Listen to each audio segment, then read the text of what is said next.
வர்ணாசிரம தர்மத்தை கொண்டு வர வேண்டும் என்று பாரதிய ஜனதாவும் RSS என்ன முயற்சித்தாலும் இது திராவிட பூமி. தந்தை பெரியார் பேரறிஞர் அண்ணா அவர்கள் உணர்வுகளை விதைத்த பூமி. டாக்டர் கலைஞர் வளர்த்த பூமி. இங்கே இந்தியை சமஸ்கிருதத்தை நுழைய விட மாட்டோம். அப்படியே இருக்கு. அப்பொழுது இவ்வளவு தைரியம் இல்லை அவங்களுக்கு.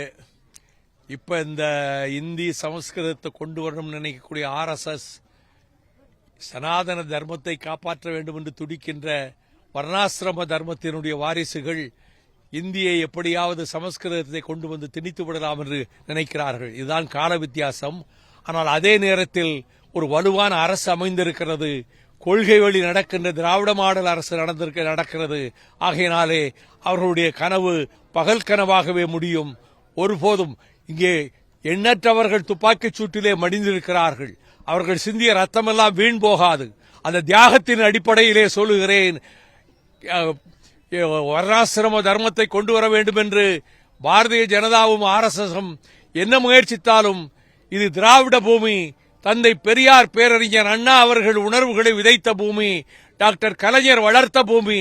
இங்கே இந்தியை சமஸ்கிருதத்தை நுழைய விட மாட்டோம். இருக்காங்களே, இன்னைக்கே நிறைய இளைஞர்கள் வந்திருக்காங்களே. இடையில கொஞ்சம் டல்லா இருந்தது. இப்ப மீண்டும் அவங்க வேகமா திணிக்க ஆரம்பிச்ச உடனே வேகம் வந்துருச்சு.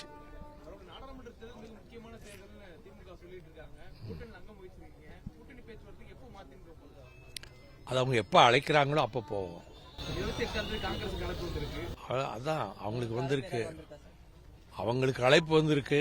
வந்திருந்தாதான் பேப்பர்ல வரும்ல. செய்திகளை உடனுக்குடனும் துல்லியமாகவும் தெரிந்து கொள்ள சப்ஸ்கிரைப் பண்ணுங்க.